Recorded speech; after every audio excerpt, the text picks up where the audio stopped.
अलीराजपुर जिला मुख्यालय के नगर पालिका में है और यहाँ आज हम बात करेंगे अलीराजपुर नगर पालिका के जो नए सीएम हैं निशिकांत जी शुक्ला। लगभग एक मंथ का समय हो चुका है उनको अलीराजपुर आए हुए हैं। आज हम उनसे विस्तृत चर्चा करेंगे क्योंकि जो सर निशिकांत शुक्ला सर है ये बड़ी बड़ी सिटी में दमोह में, खंडवा, बड़वानी, धार, पीथमपुर रहकर आए हैं। अलीराजपुर एक पिछड़ा हुआ क्षेत्र है, ट्राइबल क्षेत्र है। वो किस प्रकार से अलीराजपुर को किस नज़र से देखते हैं हम उनसे बात करेंगे। ये सर है निशिकांत जी शुक्ला नए सीएमओ के। सबसे पहले मैं सर को बधाई देंगे कि आप अलीराजपुर आए और धन्यवाद कि आपने अलीराजपुर जैसे ट्राइबल क्षेत्र में आए हो, क्योंकि अधिकांश अधिकारी जो आने से डरते हैं यहाँ पर। तो सर आपने अलीराजपुर को एक मंथ में देख भी लिया है, किस नज़र से देखते हो अलीराजपुर को सर? देखिए, मुझे लगभग एक माह इस शहर में काम करते हुए हो गया है और अभी मेरा इस शहर को लेकर एक दृष्टिकोण जो है वो विकसित हो रहा है। जैसा आपने बताया है और निश्चित रूप से अलीराजपुर शहर में काम करने की काफ़ी सारी संभावनाएं मौजूद है। जैसे हम यदि स्वच्छता की बात करें तो नगर पालिका के पास अभी पर्याप्त मात्रा में स्वच्छता के संसाधन उपलब्ध नहीं है। जैसे हमारे पास डोर टू डोर कचरा गाड़ियाँ कम है, सफाई का स्टाफ कम है। अभी थोड़ा सा जन जागरूकता का भी अभाव है। खुले में कचरा लोगों की डालने की प्रवृत्ति बनी हुई है।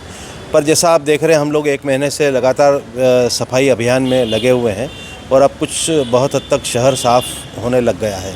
लेकिन फिर भी मुझे लगता है कि इन संसाधनों के बढ़ने से निश्चित रूप से अलीराजपुर शहर जो है वो स्वच्छता के रूप में विकसित होगा।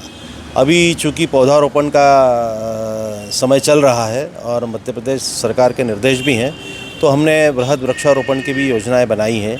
हम लगभग 25,000 प्लस पौधे इस शहर में लगाने वाले हैं। उसका स्थान का चिन्हांकन हमारा हो गया है और हम शीघ्र ही इस योजना पर काम करेंगे। बाकी केंद्र सरकार और राज्य सरकार की जो विभिन्न योजनाएं हैं उन पर यहाँ पर अभी काम चल रहा है। उनमें गति देने की आवश्यकता है और उसमें गति निश्चित रूप से हम लोग जो है उसमें काम करने का प्रयास करेंगे और कोशिश करेंगे कि अलीराजपुर शहर जो है स्वच्छ और सुंदर बन जाए। सर अलीराजपुर शहर के कई ऐसे मार्ग हैं जो डामरीकरण के बाद में गड्ढे में तब्दील हो गए हैं।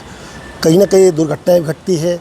आप कलेक्टर मैडम के घर के आसपास देखिए या टाकी चौरा देखिए, मेन मार्केट में देखिए, तो उन गड्ढों से निजात मिलेगी अलीराजपुर नगर को? हम लोग काफ़ी सारी योजनाएं शहरों के सड़कों के सुधार के लिए तैयार कर रहे हैं और जैसा कि आप जानते हैं डामरीकरण का कार्य जो है वो बारिश के बाद ही संभव हो सकता है। तो हम अपनी योजना बना रहे हैं। अभी हमारी पहली प्राथमिकता ये है कि किसी भी तरह से हम पेच रिपेयरिंग कर दें जिससे कि आमजन को जो है आवागमन में सुविधा हो और गड्ढों से निजात मिले। इसके बाद हम लोग जो है बारिश के बाद डामरीकरण की एक विस्तृत योजना तैयार कर रहे हैं जिनमें सभी मार्गों का डामरीकरण हम लोग करेंगे। सर अब बड़े शहरों में नगर पालिका के सीएमओ रहे, अलीराजपुर एक पिछड़ा हुआ क्षेत्र कहते हैं लोग, और आपको क्या लगता है कि यहाँ पर काम करने के लिए बहुत सारी चीज़ें हैं सर? निश्चित रूप से मैं इस चीज़ को मानता हूँ कि अलीराजपुर शहर में कार्य करने के लिए काफ़ी गुंजाइश है। शहर के विकास की काफ़ी सारी संभावनाएं हैं। इसी परिदृश्य को ध्यान में रखकर हम जो है आगामी योजनाएं तैयार कर रहे हैं। हम लोग नगर पालिका का एक नया भवन बनाने वाले हैं। गीता भवन की योजना पर जो है हम लोग काम कर रहे हैं। हम लोग जो है वो केंद्र सरकार के निर्देश पर जो ABC सेंटर बनता है वो भी हम लोगों ने काम शुरू कर दिया है।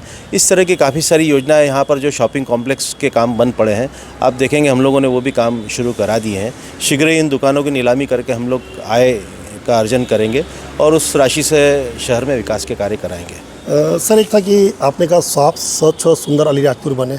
अलीराजपुर के कुछ ऐसे चौराहे हैं, गार्डन है या ग्राउंड है, वहाँ पर कचरों का डंप पड़ा हुआ है सर काफ़ी समय से। कुछ नदी नालों में भी कचरों का डंप रहता है, तो वो गंदगी से आसपास के रहवासियों को कब निजात मिलेगी सर? देखिए, मैं आपको बता चुका हूँ कि शहर में स्वच्छता के क्षेत्र में काफ़ी काम करने की ज़रूरत है। हम लोगों ने काम शुरू भी किया है, लेकिन जो हमारे पास संसाधन उपलब्ध हैं, जितने कर्मचारी हमारे पास उपलब्ध हैं, उन्हीं में हम लोग इन कामों को कर रहे हैं और हमने एक एक वार्ड को पिक करना शुरू किया है। आधे से ज़्यादा शहर हम लोग साफ़ कर चुके हैं। रूटीन में हम लोगों की सफाई जो है अब नियमित हो रही है। जहाँ जहाँ भी हमें डंप दिख रहे हैं हम लोग उनको सफाई कर रहे हैं कि योजनाबद्ध तरीके से हम लोग काम कर रहे हैं। निश्चित रूप से अलीराजपुर शहर को हम आगामी माह में स्वच्छ अलीराजपुर के रूप में देखेंगे। Thank you sir. एक हर घर एक तिरंगा अभियान जो चल रहा है सर, वो तिरंगा अभियान को लेके आपके द्वारा क्या प्लान है सर? हर घर तिरंगा मध्य प्रदेश सरकार का एक महत्वाकांक्षी कार्यक्रम है और इस अवसर पर हम लोग काफ़ी सारी गतिविधियां यहाँ आयोजित कर रहे हैं जन जागरूकता और चेतना जगाने के उद्देश्य से। हम लोगों ने विभिन्न स्कूलों में जो है वाद विवाद प्रतियोगिताएँ, निबंध प्रतियोगिताएँ, चित्रकला प्रतियोगिता, रंगोली प्रतियोगिता का आयोजन किया है और हम जिला प्रशासन के सहयोग से एक साइकिल रैली का भी प्लान कर रहे हैं। तो निश्चित रूप से नागरिकों में जो है ये जन चेतना जगाएगा। हम लोग कुछ झंडे भी जो है वो नागरिक अपने घरों में लगाएं, इस आह्वान के साथ में झंडा विक्रय केंद्र की भी स्थापना करेंगे, जहां से आमजन जो है वो रियायती दरों पर झंडे प्राप्त कर सकेंगे। सर, ये अभियान कितनी तारीख से कब तक चलने वाला है सर? ये हम लोग 11 तारीख से शुरू करने वाले हैं, जो 15 तक चलेगा। 15 तारीख तक। जी। आम व्यक्ति आपसे कैसे जुड़ सकता है इस अभियान के तहत? नगर पालिका में विक्रय केंद्र हम लोग बनाएंगे, वो संपर्क कर सकते हैं। और यदि नागरिक अपने स्तर पर कोई कार्यक्रम कोई आयोजन करना चाहते हैं तो हम लोग जिला प्रशासन से अनुमति लेकर जो है उनको दे सकते हैं। ये झंडा का क्या रेट तय किया गया सर कुछ? अभी हम लोगों ने झंडे क्रय करने के लिए प्रक्रिया शुरू की है, अभी इसकी दरें आई नहीं है हमारे पास। जब आएगी हम आपको अवगत करा देंगे। ये थे हमारे साथ में अलीराजपुर के नगर पालिका के नए सीएमओ। अलीराजपुर नगर को साफ, स्वच्छ और सुंदर कैसे बनाएंगे, सर ने विस्तृत जानकारी दी है।